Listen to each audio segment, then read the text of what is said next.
Abby. Okay. Second question for today. I've heard it said that the that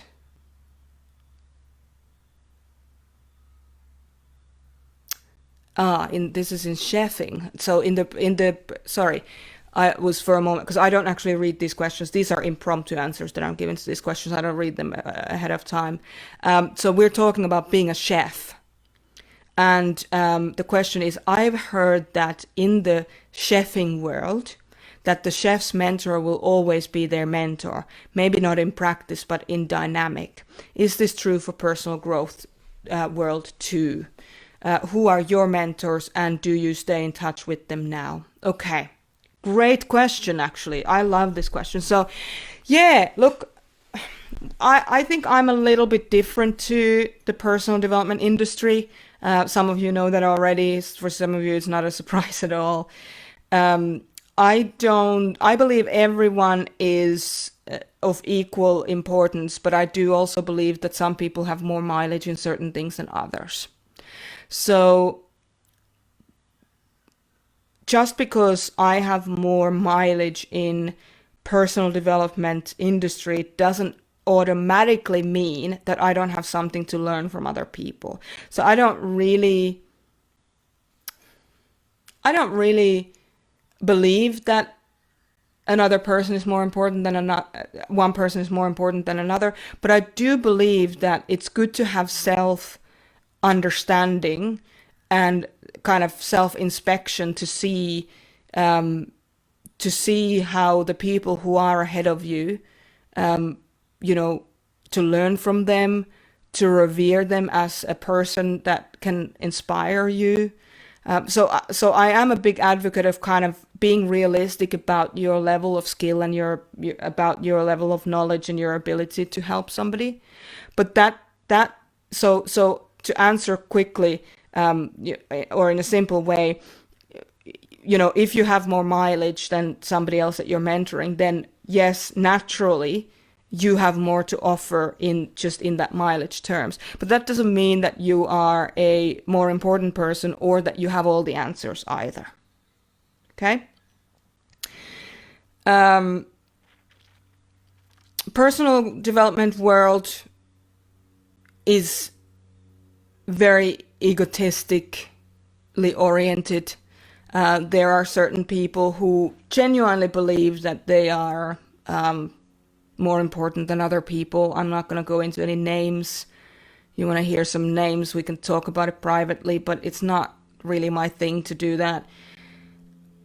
I think if you don't check yourself as a teacher, as a mentor, as a coach, if you don't check yourself regularly and continue your own process of learning, so if you don't have mentors yourself, then it generally means that you think you know everything already, which kind of puts you into that category of believing into that power structure. So I hope that that answers that first part of that question. But again, I'm very different to other people in that regard. I don't believe that I have all the answers. I don't believe anybody has all the answers, and I do believe that if somebody thinks that they have all the answers, they're probably delusional, because you can't ever have all the answers because life is always unfolding, and that's what makes it so amazing. So that's how I feel about that. But there are certainly people in the personal development industry that believe that, and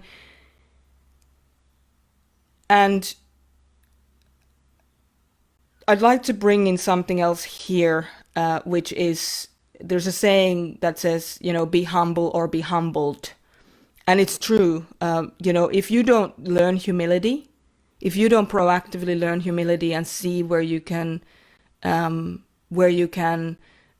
your humility into the game, where you can be vulnerable with people, where you can extend a real caring, loving arm, even if they are, being attacking you or whatever. If you can extend your if you don't know your strength to the point where you can extend your grace to that person, then you will struggle with this. You will be humbled by life. Something will happen in your life that will humble you. So be humble or be humbled. So know where you actually know how lucky you are when you are working with people who have more mileage than you. And that's certainly how I feel about my mentors. So who are my mentors, and do I stay in touch with them now? Yes, I do stay in touch with them. I have one mentor who likes to stay private. He's a high profile person, and he doesn't want me to, or anybody else to, talk about this working relationship that we have. He is an incredible person. I have a session with him every 4 to 6 weeks just to keep me on track with my own creative and business goals. And I'm very, very privileged to be working with him. He certainly doesn't need my money or my problems, or my problems are so minuscule. But he believes in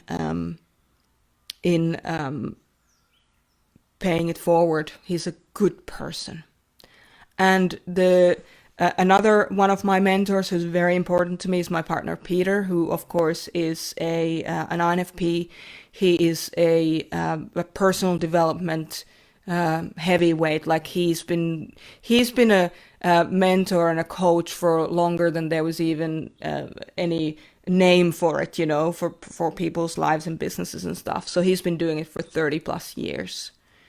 So he's my mentor. I speak to him every week. We have a meeting every week. Other mentors that I have had in the past, I am in good terms with everyone that I've worked with, apart from one person who turned out to be a massive narcissist. So that's fine. When you learn, you learn and you move on. And I do stay in touch with, and I also want to extend grace and support to the people that have really helped me. Mike Dooley is another person who has been just a beautiful mentor to me over the years. His work on law of attraction is fantastic. It's very pragmatic. It's very practical. Those would be my kind of main influences. And somebody that, just going maybe beyond mentoring space, people that have given me a lot of breaks in life. I really appreciate them, and I want to be in touch with them and remind them and keep extending my gratitude towards them. Daph Wynn, amazing woman. She is the person who facilitated my transition from working life into being an entrepreneur or self-employed entrepreneur. Just an incredible woman. Incredible woman. And when it comes to business, Jay Abraham. I really love his work, and I'm dropping him a message from time to time. He works with thousands and thousands of people, so millions of people. So, but yeah, I'm very grateful and humbled by these people and what they've achieved in life and the goodness that they have in their hearts, which is really important to me with people that I work with. You have to be a good person, and it's such a privilege to have witnessed that, and that is how I try to live my life and my business life every day. So I hope that answers that question.